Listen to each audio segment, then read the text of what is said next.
আমাদের প্রিয় নবী হযরত মুহাম্মদ সাল্লাল্লাহু আলাইহি ওয়াসাল্লামের একজন কালো সাহাবী ছিল।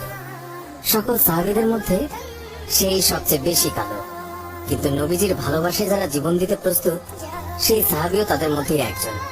প্রিয় নবীও তাকে অনেক ভালোবাসতেন। একদিন সেই কালো সাহাবীকে নবীজি বললেন, তুমি সারাক্ষণ আমার সাথেই থাকো, তাই আমি তোমার কাছে কিছু কথা জানতে চাই। তখন সাহাবী নবীজির কাছে মাথা নিচু করে বলল, হুজুর, আমার জান হাজির আপনার জন্য, আপনি শুধু বলুন কি জানতে চান। তখন নবীজি বলল, তোমার বিয়ের সময় হয়েছে, তুমি কি প্রস্তুত?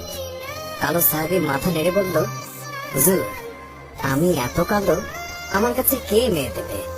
নবীজি বলল, তুমি বিয়ে করবে কিনা বলো, তোমার জন্য আমি মেয়ে দেখবো।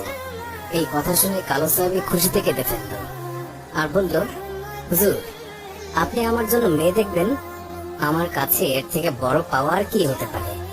তখন নবীজি একটি পত্র লিখলেন আর তা কালো সাহাবীর হাতে দিয়ে বললেন, এই পত্রটি নগরীর বড় বাড়িতে গিয়ে উত্তর জেনে তারপর আমার কাছে আসবে। কিন্তু কালো সাহাবী জানে না এর ভেতরে কি লেখা ছিল।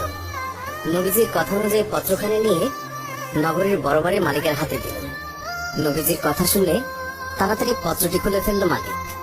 তার মধ্যে লেখা আছে, আসসালামু আলাইকুম, আমি মুহাম্মদ রাসূলুল্লাহ সাল্লাল্লাহু আলাইহি ওয়াসাল্লাম আপনার কাছে আমার কালো সাহাবীর জন্য আপনার মেয়ের বিয়ের প্রস্তাব করলাম। আশা করছি আপনি প্রস্তাব গ্রহণ করবেন এবং আপনার সুন্দরী মেয়ের সাথে আমার কালো সাহাবীর বিয়ে দেবেন। এটি মুহাম্মদ রাসূলুল্লাহ সাল্লাল্লাহু আলাইহি ওয়াসাল্লাম। বড় বাড়ির মালিক নবীজির কথা শুনে কেঁদে ফেলল। আমার একমাত্র মেয়ে, মদিনায় যাকে সবাই চেনে হুরে মদিনা বলে। কিতাবে আছে মেয়েটি এতই সুন্দর যার জন্য মদিনার সবাই তাকে হুরে মদিনা বলে ডাকত। আমি এখন কি করি? নবীজি বলেছেন, এটি অনেক আনন্দের কথা, কিন্তু ছেলেটি যে অনেক কালো। বিভিন্ন চিন্তায় মালিক চিন্তিত। কালো সাহাবী বলল, নবীজি কি লিখেছেন? আমাকে বলেছে উত্তর নিয়ে যেতে। মালিক বললেন, নবীজি বলেছেন তোমার সাথে আমার মেয়েকে বিয়ে দেওয়ার জন্য। তখন মালিক সাহাবীকে বললেন, বাবা, তুমি এখন যাও, নবীজিকে গিয়ে বলবে আমার মেয়ের সাথে পরামর্শ করে উত্তর পাঠিয়ে দিত। তখন নবীজির কালো সাহাবী মন খারাপ করে ফিরে যাচ্ছিল।